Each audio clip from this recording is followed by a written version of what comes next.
Маскадағы адам жапырақ ауылына шабуылдағанда төртінші Хокаге Минато оның Учиха Мадара және Учиха кланынан екенін білді. Бірақ шын мәнінде ол Минатоның шәкірті Обито болатын. Ал егерде сол кезде шын Мадара болып Минатомен қақтығысқа түскенде кім жеңер еді?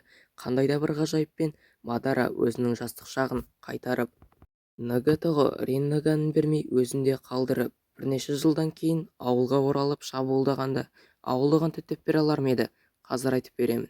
Өздеріңіз білетін аниме мен мангада олар осы уақытқа дейін соғысып үлгерген еді, бірақ екеуі де екі түрлі жағдайда болатын.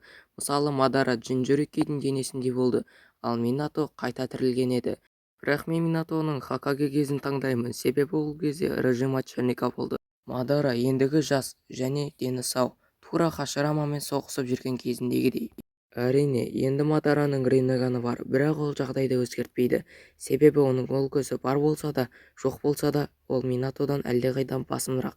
Тіпті оны шайқас кезінде қолданудың да керегі жоқ. Каноханы жоюға өзінің де күші жетеді. Бұрынғы уақыттарда Хаширама құдай шинобиі төтеп берген, ал енді оны ешкім тоқтата алмайды. Енді Мадара Канохаға оралады. Оны күлге айналдыру үшін оған ешқандай Кураманың да қажеті жоқ. Ендеше барлығын сюжет аниме бойынша орналастырайық және олардың кездесуінде әрине ұмытпаймыз. Тоғыз құйрықты енді босап шықты және де оны Мадара басқарады. Тоғыз құйрықты ауылды қиратпақ болғанда алдына Минато Хокаге атып шығады. Мадара оны бірден өлтіріп тастай алмайды, себебі оның Хаширамаға қарағанда қаншалықты жылдам екенін біледі. Сондықтан оны басында тексеріп алады. Минато алдында Учиха Мадараны тұрған біледі және оған не деп жауап береді? Goddamn right. Ауылға кесірі тиіп кетпес үшін Минато бұл шайқасты барынша жылдамырақ өткізуге тырысады. Әрине, дәл анимедегідей Минато оған кунайын лақтырады, ал Мадара адам сенгісіз Шаринганның жылдамдығымен одан қорғанып үлгереді. Келесі кезек Расенганда. Ол Расенганмен оны бірақ ұрмақ болғанда, ол өзінің Сусаносын шығарып, одан қорғанып үлгереді. Ендігі Минато жеңілді және де соғыс жалғасуда. Минато тезірек дистанцияны сақтайды. Минато өзінің қарсыласын қаншалықты күшті екенін сезеді және оның басты күші жылдамдық. Ал Мадараға қарсы құдай көзін қолдану өте тиімсіз шешім. Мадараның енді өзін қорғайтын Сусаносы бар, ал Минато жай соққылармен оны тесіп өте алмайды. Минато енді не істеу керектігін түсінді, оның денесіне печать қою керек, бірақ ол Сусанодың қалай өтіп оның денесіне печать қоймақ.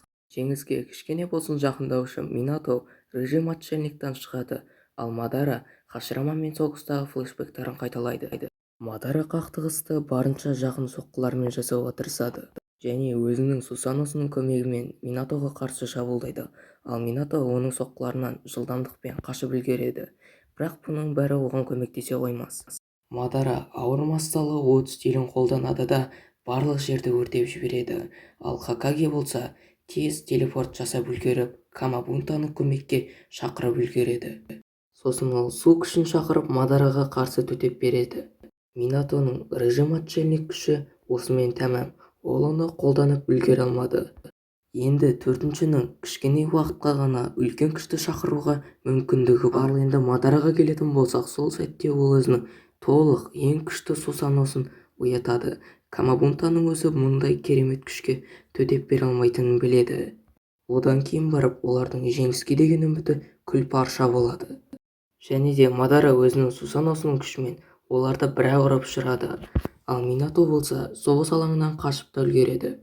Мадара оны қашып кетті ме деп ойлайды, бірақ шын мәнінде Минато қашқан жоқ. Минато жай ғана қарап тұрып, бұның қалай ауылды қырғанын көре алмайды. Бірақ оның мықты Сусаносына қарсы тұра алатын ешқандай мықты техникасы жоқ. Оның тіпті печатінің өзі мұны жасай алмайды. Минатоның енді басқа жоспары бар және одан басқа амалы қалған жоқ. Ол тоғыз құйрықтының назарын өзіне аударып соң барып үлкен барьер жасап тұрады. Тура Мадараның Сусаносына қарай жібереді. Үлкен ядролық бомба пайда болады. Ол үлкейеді де жай ғана күл-пара болып ұшып кетеді. Минато жеңдім деп ойлайды, бірақ бәріңіз білесіздер, Мадараның Сусаносы мықты шабуылдарға қарсы төтеп бере алады. Мадара техникасын өшіріп тастайды, себебі оның басқа жоспары бар.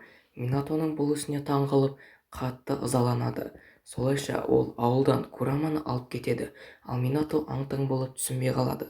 Сол кезде ол өзінің Сусаносының ішіне Кураманы салып алады. Мадара төртіншіні жай ғана қуыршақ ретінде санайды.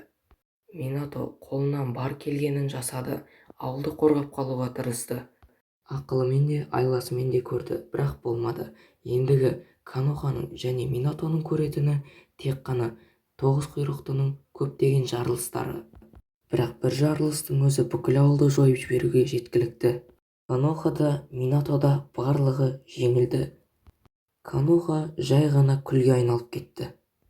Және де осы видеода айта кетерім, Минато Мадара үшін қарсылас емес. Мадара Наруто әлемдегі ең мықты шинобилардың бірі.